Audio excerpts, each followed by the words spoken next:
మహిమ కలుగును గాక. தேவனுடைய பரிசுத்த நாமத்திற்கு மகிமை உண்டாவதாக.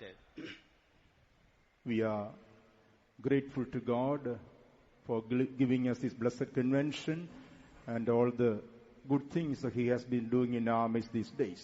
இந்த நாட்களிலே தேவன் நமக்கு கன்வென்ஷனை தந்தது மாத்திரமல்ல, அவர் நம்முடைய மத்தியிலே அநேக நன்மையான காரியங்களை அவர் செய்து கொண்டு வருகிறார். ஆகவே நாங்கள் அவருக்கு ஸ்தோத்திரங்களை ஏறெடுக்கின்றோம். ఈ దీవెనకరమైనటువంటి కన్వెన్షన్ దేవుడిచ్చిట మాత్రమే కాక ఈ దినముల్లో దీవించుచున్నందున ఆయన స్తుతించుచున్నాము. Tonight for our meditation, shall we open our Bibles to the book of Isaiah chapter 58. இந்த மாலை நேரத்திலே நம்முடைய தியானத்திற்காக நம்முடைய வேதாகமத்தை திறந்து ஏசாயாவின் புஸ்தகம் 58 அதிகாரத்தை நாம் திருப்புவோமாக. ఈ సాయంకాల ధ్యానార్థమై మనం యెషయా గ్రంథము 58 అధ్యాయములోనికి మన ధ్యానమును త్రిప్పిదము. Book of Isaiah chapter 58 and shall we read verse 11. ஏசாயாவின் புஸ்தகம் 58 அதிகாரம் 11வது வசனத்தை நாம் வாசிப்போம். 16వ వచనం చదువుకుందాము. கர்த்தர் நித்தமும் உன்னை நடத்தி மகா வறட்சியான காலங்களில் உன் ஆத்மாவை திருப்தியாக்கி உன் எலும்புகளை நிலமுள்ளதாக்குவார். நீ நீர்ப்பாய்ச்சலான தோட்டத்தை போலவும் வற்றாத நீரூற்றை போலவும் இருப்பாய். And the Lord shall guide thee continually and satisfy thy soul in drought and make fat thy bones, and thou shalt be like a watered garden and like a spring of water whose waters fail not. This is a promise which God has given to us, we who are His people. அவருடைய ஜனங்களாக இருக்கிறதான நமக்கு அவர் தருகிறதான வாக்குத்தத்தம் இது. తన ప్రసలమైన మనకు దేవుడు అనుగ్రహించిన వాగ్దానం ఇదే ఉన్నది. In the Bible it is written, exceeding great and precious promises have been given to us. வேதாகமத்திலே நமக்கு மேன்மையானதும் மிகவும் ஏற்றதுமான வாக்குத்தத்தங்கள் நமக்கு தரப்பட்டிருக்கிறது. అమూల్యమైనటువంటి ఉన్నతమైనటువంటి వాగ్దానములు పరిశుద్ధ గ్రంథంలో దేవుడు మనకిచ్చి ఉన్నాడు. Promises are essential for our life in this wilderness journey. இந்த வனாந்தர பாதையிலே நாம் ஜீவிக்கும்படியாக வாக்குத்தத்தங்கள் நமக்கு அவசியமாகிறது. ఈ అరణ్య యాత్రలో మనము జీవించుటకు వాగ్దానములు బహు అవసరమై ఉన్నవి. When we go through various battles and trials in our life, we will be able to believe these promises and claim it for our victory. நம்முடைய ஜீவியத்திலே நாம் போராட்டங்கள், சோதனைகள், யுத்த களங்களை நாம் சந்திக்கின்றதான நேரத்திலே இந்த வாக்குத்தத்தங்கள் நாம் உறுதியாக பிடித்துக் கொள்வோம் என்றால் அவைகள் நமக்கு ஜெயத்தை தருகின்றது. మన జీవితంలో మనం వెళ్ళుచున్న పోరాటములు, యుద్ధముల సమయములో ఈ వాగ్దానములను మనము చేపట్టిన ఎడల మనము జయము పొందగలము. By these promises we will become partakers of divine nature, having escaped the corruption that is in the world through lust.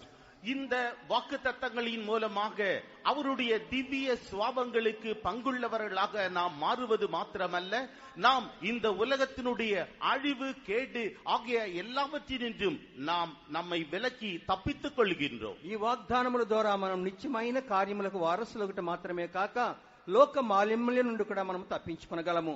That is why exceeding great and precious promises have been given to us.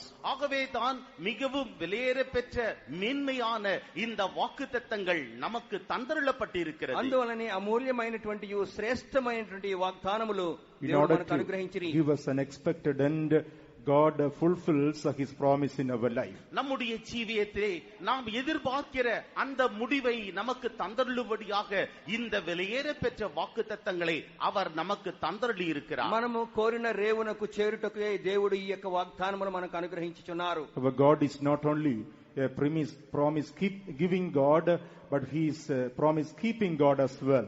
நம்முடைய தேவனாகிய கர்த்தர் நமக்கு வாக்குத்தத்தங்களை தருவது மாத்திரமல்ல, அந்த வாக்குத்தத்தங்களை நிறைவேற்றுவதிலே அவர் உண்மையுள்ள தேவனாக இருக்கிறார். మన దేవుడు వాగ్దానములు అనుగ్రహించువాడు మాత్రమే కాదు, వాగ్దానములు నెరవేర్చువాడు నమ్మకస్తుడై ఉన్నాడు. We have already experienced so many promises of God in our lives. நம்முடைய ஜீவியத்தில் நாம் ஏற்கனவே அநேக வாக்குத்தத்தங்களை பெற்று அனுபவித்திருக்கிறோம். మన యొక్క జీవితంలో అనేక వాగ్దానములు మనం పొంది ఉన్నాము, వాటిని అనుభవించి ఉన్నాము.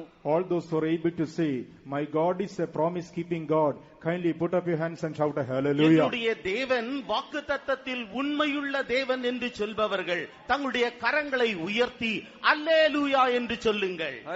Hallelujah. Praise be to God. தேவனுக்கு ஸ்தோத்திரம் உண்டாவதாக. దేవునికి స్తోత్రం కలుగును గాక. So in Isaiah 58 and verse 11 when we read, நாம் ஏசாயா 58ஆம் அதிகாரம் 11வது வசனத்தை வாசிக்கின்ற போது, యెషయా గ్రంథము 58వ అధ్యాయము 11వ వచనం మనం చదువుకొనుచుండగా, the Lord shall guide thee continually. கர்த்தர் நித்தமும் உன்னை நடத்தி, యెహోవా నిన్ను నిత్యము నడిపించును. The Lord shall satisfy thy soul in drought. மகா வறட்சியான காலங்களில் உன் ஆத்துமாவை திருப்தியாக்கி, క్షామకాలమున ఆయన నిన్ను తృప్తిపరిచి, The Lord shall make fat thy bones. உன் எலும்புகளை நினமுள்ளதாக்குவார். నీ ఎముకలను బలపరచును. The Lord shall make thee like a watered garden. நீ தேவன் தாமே உன்னை நீர்ப்பாய்ச்சலான தோட்டத்தை போல மாற்றுவார். ప్రభువే నీవు నీరు కట్టబడిన తోట వలె ఉండినట్లు చేయును. Like a spring of water whose waters fail not. வற்றாத நீரூற்றை போல நீ இருப்பாய். ఎల్లప్పుడు నువ్వు ఉబుకుచుండు నీటి ఊట వలె We నీవు can ఉందువు. see 5 blessings are mentioned in this scripture.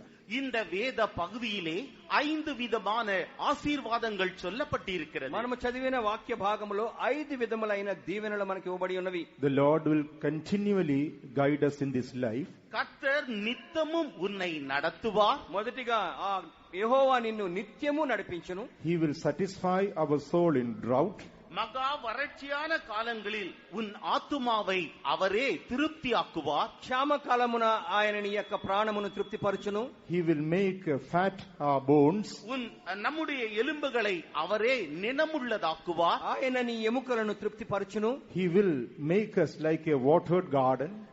அவர் நம்மை நீர்ப்பாய்ச்சலான தோட்டத்தை போல மாற்றுவார். నీవు నీరు కట్టిన తోట వలె ఉందువు. And like a spring of water whose waters fail not. வற்றாத நீரூற்றை போல அவர் நம்மை வைப்பார். ఎల్లప్పుడు నువ్వు ఉబుకుచుండు నీటి ఊట వలె నిన్ను ఉంచును. Praise be to God. தேவனுக்கு ஸ்தோத்திரம் உண்டாவதாக. స్తోత్రం కలుగును గాక. Yes, beloved ones, we need to be guided by our God. ஆம் பிரியமானவர்களே, நாம் நம்முடைய தேவனாகிய கர்த்தராலே வழிநடத்தப்பட வேண்டும். అవును ప్రియులారా, యెహోవా చేత మనం నిత్యము నడిపింపబద్ధులమై ఉన్నాము. In our spiritual life, we cannot go by our own strength. நம்முடைய ஆவிக்குரிய ஜீவியத்தில் நம்முடைய சொந்த பலத்தினாலே நாம் முன்னேறி செல்ல முடியாது. ఈ ఆత్మీయ జీవితములో మన సొంత బలము ధరించుకుని ముందుకు పోలేము. In our spiritual life, there must be somebody to guide us forward. நம்முடைய ஆவிக்குரிய ஜீவியத்தில் நம்மை வழி நடத்தும்படியாக நமக்கு ஒருவர் தேவைப்படுகிறது. మన ఆత్మీయ జీవితంలో మనం ముందుకు కొనసాగునట్లుగా వేరొకరి సహాయం మనకు అవసరమైనది. That is why in the word of God, humanity is compared to a group of sheep and God as a shepherd. ஆகவே தான் வேதத்தை நாம் வாசிக்கின்ற நேரத்திலே முழு மனித வர்க்கத்தையும் ஒரு ஆட்டு மந்தைக்கு ஒப்பாகவும் தேவனை மேய்ப்பனுக்கு ஒப்பாகவும் அங்கு சொல்லப்பட்டிருக்கிறது. అందువల్లనే మానవాళి